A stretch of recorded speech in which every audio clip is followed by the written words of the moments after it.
Coming up, why Riverheart Parklands Stage 1 is still closed, nearly 12 months on from floods, a petition for a new playground, missed wheelie bins on collection days a concern, economic development strategy almost 3 years in the making, but what, if anything, is happening now to bring new business and industry to the city? Ipswich Mayor Teresa Harding joins the show.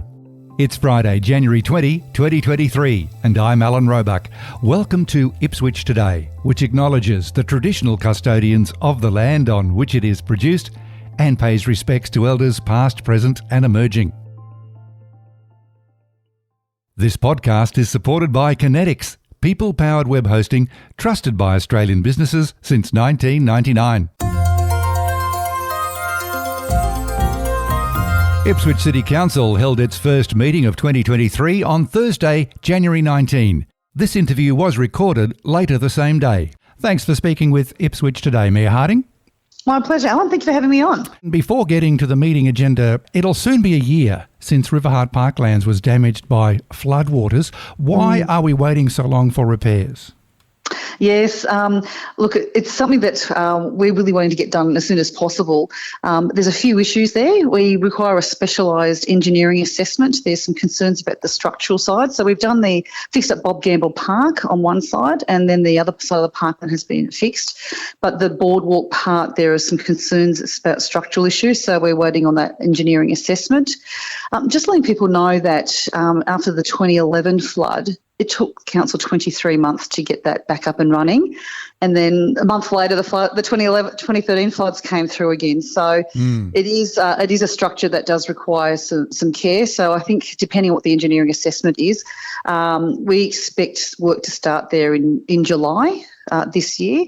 And for the flood recovery works, we've prioritised the sporting fields, I guess, over other things. There's only so many people and so much materials around. So we have prioritised sporting fields so people can be on them straight away. But yeah, this is something that we want to get done as soon as we can. So we'll have to see what happens with the engineering assessment.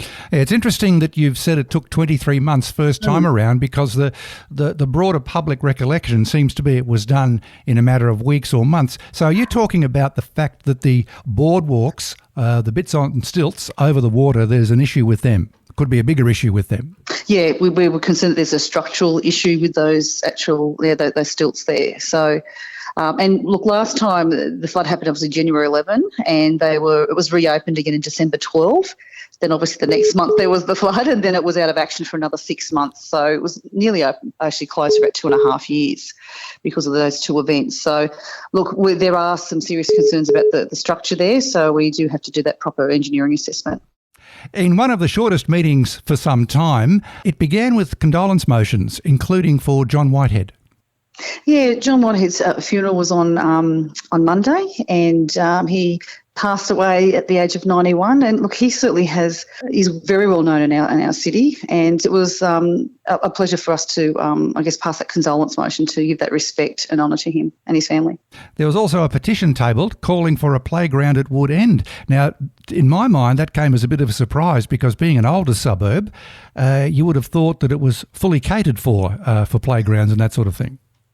Yes, we have a local resident who's put forward a petition, and I'm really grateful. It's really great when residents do that. It's a great way to bring things to attention. So Councillor Money Doyle and Councillor Andrew Fechner received it and have passed it on to council, so we'll get a report on that. Certainly the petitioner is claiming that there aren't any playgrounds in that local area, and they're wanting something there. So I think it'd be really good to get that information back and feed that into our Capital Works program. I think it was last year, delegation to the Growth, Infrastructure and Waste Committee was clarified to include matters under the Planning Act, and there was a bit of a technicality that had to be clarified today. Can you explain what happened in today's meeting with that delegation? Yeah, so last year, and I chair the Growth, Infrastructure and Waste Committee, my concern was the fact that often there were things coming straight to the Growth, Infrastructure Waste Committee and not going through the proper two-committee process, which I think is good for good governance. So as part of the review of the terms of reference, I asked for the Growth, Infrastructure and Waste Committee to only use its delegation for matters to do with the Planning Act. Councillor Tully pointed out, should we include anything to do with Economic Development Queensland and the Economic Development Act? So the Growth, Infrastructure and Waste Committee will deal with use its delegation for matters to do with the Planning Act and the Economic Development Act. And the Planning Act would have been fine if it hadn't been for the fact that Ripley Valley is a priority development area, adding a level of technicality to the whole thing. It sure is, but it's about 10% of the things that come through, so it's a very important one as well. The CEO had a couple of months of reports presented to Council, and it prompted a question from Councillor Ireland, and probably a valid one, regarding the missing of bins in recent months. There's been quite a few houses missed. I'm not sure whether it's recycle or the weekly collection. What are the real issues here, and why are bins being missed? This is a common issue with councils at the moment around Australia because of the supply chain issues with getting parts for trucks and so on. So we're the fastest growing council in Queensland. So we ordered 28 new trucks and we've waited a couple of years for those. We've had, I think, 12 arrive. And so we're also recruiting drivers as well. So, we're in that growth phase and it's just going to take a little bit of time until we're up and running. What we're doing when we do have a truck driver who's called in sick or something like that is that we prioritise the red lidded bin because it's usually got the smelly stuff in it, and we then pick up the recycle bin the next day or the day after. So we are prioritising the bins that have food in them. Sticking with the CEO report to Council, under new strategies, the adopting of the new economic development strategy happened last year, which has got some excellent aspirational goals. It contains a lot of information we already knew. Why has it taken 3 years in this term of Council to produce what is essentially a guide to what needs to be done? Yeah, well, it's not quite 3 years yet. I think it will be in April, but I think that for us as a region, we've had a 2-year pandemic, the hailstorm in Springfield and catastrophic floods in 2022. So we've had a real focus on helping people now, especially during the pandemic and after the floods. Mitchell City Council was recognised as the first small business-friendly council in Queensland when the pandemic first hit. We made sure that more than $2 million in emergency financial support went to local businesses and community organisation. Well, at our very first council meeting, we brought in a buy Ipswich procurement policy, which makes sure that we do give that preference and we do weight local businesses ahead of others. And just to give you some figures here, back in 2020 financial year, 24% of our spend was with local businesses, and in the last financial year it was 40%. So it's probably the best way that we can support local businesses is to buy locally. It's good to get the money in here, but also it's good capacity building for our businesses as well. So I guess it's been our focus as well as obviously the Nicholas Street precinct. So we've got a very good strategy there now, and I think it came at the right time. I get that it's great to support local businesses, and I'm sure residents would be all in favour of that, but that doesn't bring new businesses to town as such and generate new jobs. Now that the plan is going to be developed, is it too little too late? I mean, it's always, everything needs to be a number one priority, doesn't it, Alan? So I think we had to be in place for a little while, and I think that's a really good economic development strategy, and it's very, I think, forward-focusing. The strategy is aiming to deliver 11,500 new jobs by 2027, and I think it just shows that Ipswich is positioned really well for investors.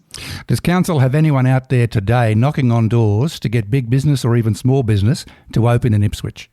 It's one of the jobs I do all the time, Al, but we also have, same with the councillors, but also we have our economic development team as well. Let's finish on some fun stuff and a recap on Christmas New Year. Council's claiming that 80,000 people attended various events and carols and fireworks. How did Council come up with that number? Council uses different calculating methods like traffic counters, density counts and event surveys to estimate the attendance. We know that the Nicholas Street precinct attracted about 48,000 visitors over the 10 nights of the St Nicholas area. We also know that the 4 major community carols contribute at least 20,000 attendances as well. So I actually think the 80,000 is a very conservative estimate, and it's been really great to see post-pandemic all the community, coming out to the many community carol events as well. I have to confess, I'm a bit of a fireworks fan, and I attended Limestone Park, which were let off in the middle of the park, and I can't remember what happened last year, but a much better location than having it sort of off to one side of Limestone Park. People were rolling up before the sunset for a 9 o'clock fireworks, so I was quite impressed with that. Can it be extended next year? 5 minutes was great and the crowd was really appreciative. There was lots of yahoos and clapping at the end. What are the chances of doubling that for the end of this year? Look, anything can be done. Just doubling the fireworks is just double the money. Just very aware of, ratepayers' money. The other thing that we've done too is made sure we had them at 4 different locations around the city. So we're trying to really spread that out north, south, east, west to, so people can go more. So it's more has a stronger community feel as well. So yeah, I'd love to have feedback from residents if they want it to go longer. That's just it's just a budgetary thing, and we're doing our best just to keep rates down as low as possible. On that note, we'll look forward to fireworks again on December 31 this year. On that note, we'll leave it there. Thanks again for speaking with Ipswich Today. Thank you very much, Alan. And a reminder to look for handy links in the show notes, including to Ipswich City Council's YouTube channel, where you can watch meetings live and on demand. Ipswich Today is supported by Kinetics, people-powered web hosting trusted by Australian businesses since 1999. This podcast is also listener-supported. Please make a once-only gift or regular donation to help keep it online. Just go to ipswichtoday.com.au and click the donate button on the homepage to make a payment through PayPal. Follow and stream this podcast from your favourite app, including iHeartRadio and Amazon Music. Or play Ipswich Today on smart speakers. Music is supplied by Purple Planet Music. This is Alan Roebuck. Thank you for listening.